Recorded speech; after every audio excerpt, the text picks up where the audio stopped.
Haleluya, haleluya, haleluya.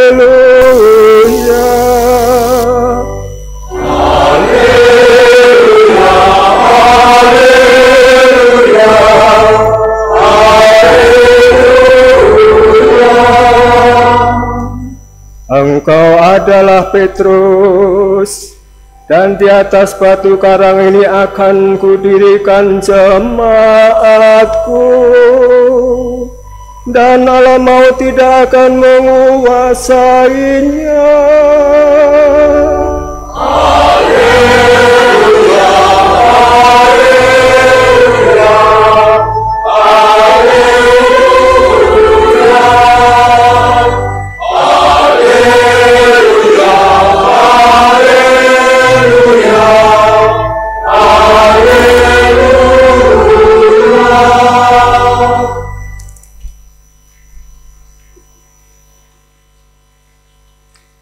Tuhan bersamamu dan bersama rohmu. Inilah Injil suci menurut Matius. Dimuliakanlah Tuhan.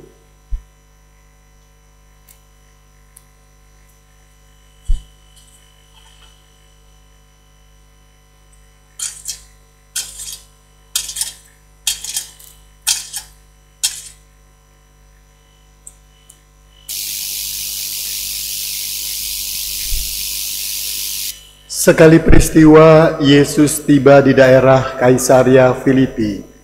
Ia bertanya kepada murid-muridnya, "Kata orang, siapakah putra manusia itu?"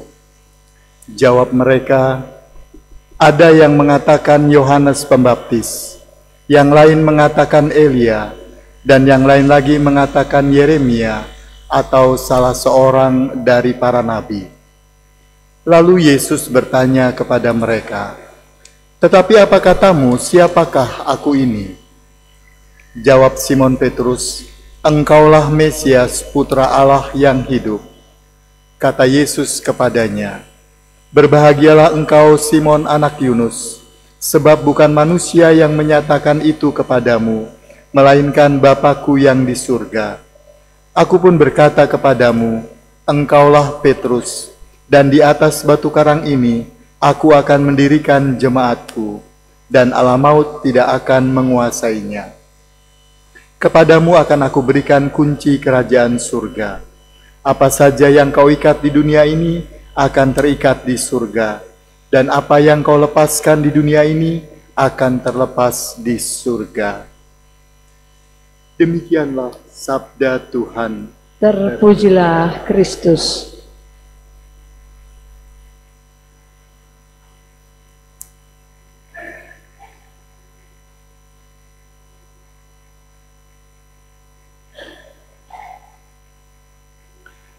Ibu bapak, saudari, saudara, kaum muda dan adik-adik yang terkasih, sudah pernah lihat dompet pastor?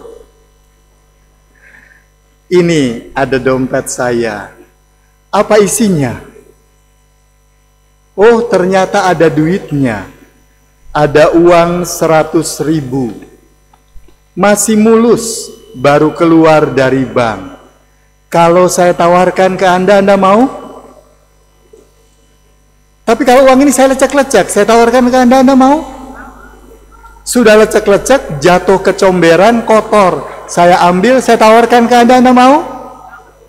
Mata duitan, apa-apa mau. Kenapa Anda mau padahal uang ini sudah lecek-lecek, sudah kotor, kena comberan? Kenapa? Karena ada nilainya, maka Anda mau. Tapi kalau uang ini saya ganti dengan orang yang lecek-lecek karena dosa, orang yang kotor karena suka mengkhianati, saya tawarkan orang itu ke Anda, Anda mau? Langsung geleng kepala semuanya ya. Tapi ada satu yang mau. Siapa? Yesus. Yesus mau menerima orang yang lecek-lecek karena dosa, orang yang kotor karena suka mengkhianati. Kenapa? Karena menurut Yesus orang itu bernilai. orang itu berharga. Berapa nilainya? Berapa harganya? Seharga tubuh dan darah Yesus yang mati di kayu salib. Itulah pengorbanan Yesus Kristus bagi manusia yang berdosa, yang suka mengkhianati. Yesus Kristus hadir ke dunia ini untuk menyelamatkan kita. Dan hari ini kita merayakan pesta Santo Petrus dan Paulus yang mau mewartakan Injil Tuhan kita Yesus Kristus kepada semua orang. Merekalah pilar gereja pertama yang luar biasa peranannya membuat gereja bisa berdiri sampai sekarang ini. Melalui Santo Petrus yang kita tahu tidak sempurna, punya banyak kelemahan-kelemahan, tetapi dia ditunjuk oleh Yesus untuk menjadi wakilnya di dunia ini. Bahkan Petrus sudah menolak dia, mengkhianati dia sampai 3 kali. Bahkan Yesus juga pernah berteriak kepada Petrus, "Enyahlah engkau iblis," karena Petrus hanya memandang apa yang dipikirkan manusia yang menurut Yesus adalah pemikiran iblis. Tetapi Petrus luar biasa, dia bertobat dan kemudian datang mewartakan Yesus Kristus kepada seluruh dunia. Demikian juga Paulus yang kita tahu dia adalah Saulus yang menganiaya jemaat Kristus. Tetapi melalui penampakan Yesus Kristus di Damsik, dia kemudian sadar dan akhirnya menjadi rasul yang luar biasa. Bahkan dia menyebarkan Injil kepada orang-orang bukan Yahudi.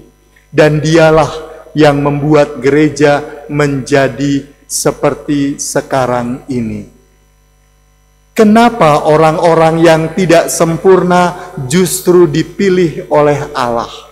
Orang yang mengkhianati, bahkan orang yang sudah melakukan penganiayaan terhadap jemaat Tuhan, tetapi ditunjuk oleh Allah untuk menjadi pewarta-pewartanya. Karena mereka mau bertobat dan kemudian mau dengan sungguh-sungguh mewartakan Injil Tuhan. Bahkan Roh Kudus berkarya di dalam diri mereka. Dalam bacaan pertama kita bisa lihat bagaimana malaikat Tuhan menyelamatkan Petrus ketika di penjara. Sehingga Petrus menjadi terbebas dan dia bisa mewartakan sabda Tuhan di Roma. Demikian juga Paulus mengajak kita bersama-sama untuk semakin menghayati Yesus Kristus dalam kehidupan kita. Karena Yesus Kristus yang memanggilnya senantiasa mendampinginya dalam pewartaan Injil.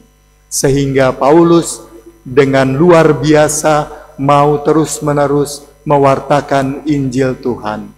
Bahkan di saat terakhirnya dia pun juga menyurati Timotius yang mengatakan bahwa darahnya pun adalah persembahan bagi gereja.